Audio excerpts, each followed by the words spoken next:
Hello friends, मेरा नाम है हसन सिसोदिया। आप देख रहे हैं मेरा चैनल। अस्सलाम वालेकुम दोस्तों। और आज हम बात करने वाले हैं ड्रामा सीरियल नमक हराम की 25वीं और 26वीं किस्त के टीजर के बारे में। दोस्तों, जितना अच्छा ड्रामा है उतना ही भंगार इसका डायरेक्शन है। मैं क्या बात करूं, डायरेक्शन हर बार मायूस करता है इसका।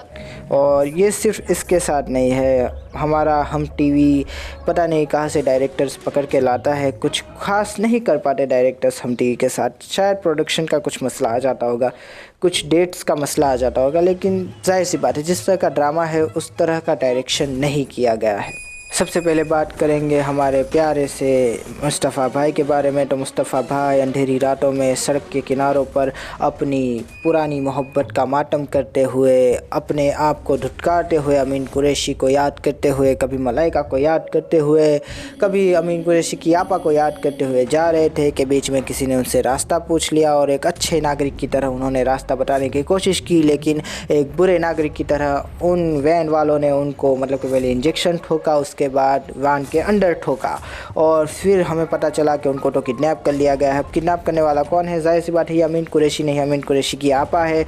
और ये बनता भी था कि किसी ऐसे इंसान को जो उनकी भाई की मौत का प्यासा है, उनको उन्होंने ऐसे ही छोड़ दिया और कह दिया कि इसको जाके मारो, और वो मार भी देगा।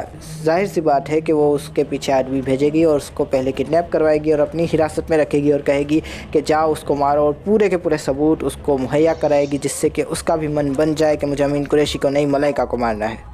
जो कि काफ़ी अच्छी राइटिंग में कहूँगा, लेकिन उतना ही भंगार डायरेक्शन था जैसा कि मैंने कहा। उसके बाद वही बात है कि मैं तो मारूंगा, अमीन कुरैशी को भी मारूंगा और सबको मारूंगा, लेकिन फिर उसने लिफाफा पकड़ाया हमारे प्यारे मुस्तफ़ा भाई को। प्यारे मुस्तफ़ा भाई ने जब लिफाफा खोला तो उनकी आंखें फटी की फटी रह गई कि जिसे वो ये समझते थे कि उसको अमीन कुरैशी ने बेवफ़ा किया, वो तो पहले से ही बेवफ़ा थी, वो तो बेवफ़ा की दुकान थी। कभी इसके साथ फ़ोटो, कभी उसके साथ फ़ोटो, कभी अपने साथ फ़ोटो, पता नहीं कितनी गंदी गंदी फ़ोटो थी वो। वैसे फ़ोटो गंदी नहीं थी, लेकिन हमें तो मतलब कि उसी तरह से देखना है ना कि गंदी गंदी फ़ोटो थी। और काफ़ी ज़्यादा मतलब कि हमारे मुस्तफ़ा भाई को दर्द होता हुआ, कर्ब होता हुआ, गुस्सा होता हुआ, और इसी दर्द, कर्ब और गुस्से के साथ सारी की सारी फ़ोटोज़ उन्होंने फाड़ दी। फिर जब हमारा आदमी अंदर आया है आपा का, तो किसी नई नवेली दुल्हन की लुटी लुटाई सेज की तरह हमारे प्यारे से मुस्तफ़ा भाई पड़े हुए थे। चारों तरफ हमारी मलिका की बेवफाई की फ़ोटोज़ की बिखरी हुई किरचियाँ, और बेचारे मुस्तफ़ा भाई बीच में बैठे हुए थे।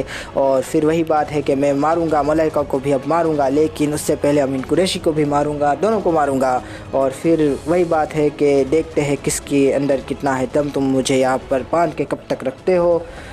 और बस यहीं पर मतलब कि हमारे मुस्तफ़ा भाई की स्टोरी इस ड्रामा में ख़त्म हो जाती है। अब आगे की बात करते हैं, आगे अमीन कुरैशी की स्टोरी की बात करते हैं। तो वही बात है कि आपा बदगुमान बीवी छोड़ के चली गई और अमीन कुरैशी अब अकेले रह चुके हैं। अमीन कुरैशी सोच रहे हैं कि मैंने मलाइका को मौका देकर अपने पैरों पे खुद कुल्हाड़ी मारी है, मैंने अपना सर खुद दीवार में दे मारा, अब मैं क्या करूं, कैसे करूं, किस तरह से करूं। बस यही सोचते हुए अपनी बेवकूफ़ियों पे मातम मनाते हुए अमीन कुरैशी हमें दिखाए गए। दूसरी तरफ हमारा मुरीद है बच्चों की तरफ कंचे पत्थर से खेलता हुआ, लेकिन तभी आता है मुरीद को फ़ोन और मुरीद चल देता है किसी कोविड-19 में निकले हुए लॉकडाउन के अंदर मास्क पहनकर इंसान की तरह। लेकिन पीछे उसके अरसल भी जाता है, मुरीद आगे पीछे अरसल, दोनों एक दूसरे को जो है पसंद नहीं करते, ये तो हम जानते ही है। अरसल उसके पीछे, मुरीद उसके आगे। मुरीद धीरे धीरे धीरे करते घर में घुसता हुआ और अरसल भी उसके पीछे पुलिस को बुलाता हुआ। और मुझे लिटरली बड़े मतलब कि मेरे दांत निकल गए कि जब अरसल ने पुलिस वालों को कहा कि मुरीद अंदर है और जाए उसको रंगे हाथों पकड़ ले, तो पुलिस वाले कहते हैं कि असल बात तो ये है कि हमें आप पे भरोसा ही नहीं रहा। तो मुझे बहुत ज़्यादा मतलब कि हंसी आ गई कि अरसल तुझ पे तो अब पुलिस भी भरोसा नहीं करती यार। और मतलब कमाल का, मतलब कि सही बात कही है मुरीद ने कि बच्चे हो तुम अभी। फिर वही बात है कि पुलिस वाले ओवर एक्टिंग करते हुए घर के अंदर घुसते हुए, और उसके पीछे हमारा भंगार डायरेक्शन भी पूरे सीन का बेड़ा गर्क करता हुआ अंदर चले गए। मुरीद का भी मतलब कि जब अंदर वो घुसा है और जिस तरह से उसने गोलियां चलाई है, वो भी डायरेक्शन बड़ा भंगार हुआ था। काफ़ी अच्छा हो सकता था, काफ़ी बेहतर हो सकता था, लेकिन नहीं किया। भंगार डायरेक्शन के साथ एक अच्छे खासे सीन की वाट लग गई वहाँ पर, मैं कहूँगा। उसके बाद मुरीद भाई ने अपने मुस्तफ़ा भाई को बचा ही लिया और दोनों मतलब कि खुश हो रहे थे कि तभी पुलिस की आती है आवाज़ और मुरीद कहती है कि अब क्या करें, अब कहाँ से जाए। चारों तरफ से घिर चुके हैं मुस्तफ़ा भाई, लेकिन तभी मुरीद के पास पता नहीं क्यों वो एक माइक लेकर आता है, जो कि आगे समझ में नहीं आता कि वो माइक यहाँ पर क्यों लेकर आया था, लेकिन वो माइक लेकर आया था। शायद उसे पहले से पता था, शायद डायरेक्टर ने उसको मुखबरी करके रखी हुई थी कि बाहर जो है पुलिस आने वाली है, तो माइक से वार्तालाप करेंगे हम दोनों। और वही बात हुई कि माइक से वार्तालाप हुआ और उसका कोई मतलब बना भी नहीं। हवा में फायरिंग हो रही है, लेकिन डायरेक्शन में इतना ज़्यादा मतलब कि इतनी ज़्यादा डायरेक्शन ने उस सीन को गिराया है कि मैं क्या ही बात करूँ। फिर चले मेन बात ही करते हैं कि बाद में पुलिस अंदर गई और पुलिस को कुछ मिला नहीं, और मुरीद पीछे से हमारे अरशद साहब को कहता है कि अरशद साहब, मैंने आपको कहानी सुनाई थी, लेकिन कहानी सुनाने के लिए तो अकल की ज़रूरत होती है, बड़ा होने की ज़रूरत होती है, और आप तो बच्चे हैं, बच्चे।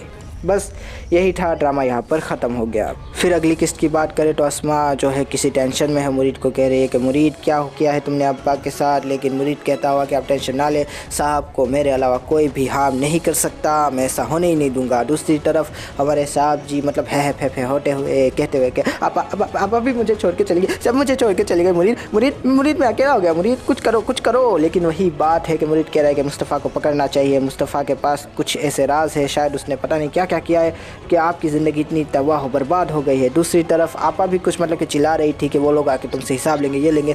अब आई डोंट नो कि वो कौन से लोग हैं, हो सकता है कोई बिज़नेस वाले हो जिसके अंदर मतलब कि मुरीद ने हमारे प्यारे से साहब को घाटा करवा दिया हो, या फिर हो सकता है अमीन कुरैशी के बीवी के मायके वाले हो कि जो उससे बदला लेने आ रहे हो, कुछ भी हो सकता है दोस्तों, कोई भी वो लोग हो सकते हैं। मैं अभी मतलब कि इसमें अपना दिमाग खपाना नहीं चाहता।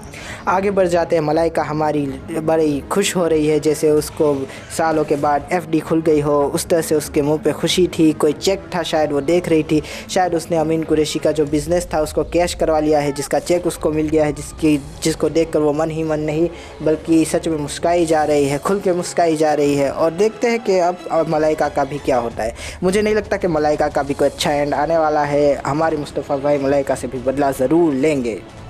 खैर यही था, ड्रामा काफ़ी ज़्यादा अच्छा था, लेकिन डायरेक्शन जैसा कि मैंने कहा उतना ही भंगार था। मज़ा आया, डायरेक्टर का डायरेक्शन अगर ठीक हो जाता तो और भी मज़ा आ जाता। खैर राइटिंग काफ़ी कमाल की है, एक्टिंग भी ठीक थी। चलिए अब आगे की बात आगे की एक किस्त में ही करेंगे। खुदा हाफिज़ दोस्तों, अपना ध्यान रखिएगा। थैंक यू, फिर मिलेंगे।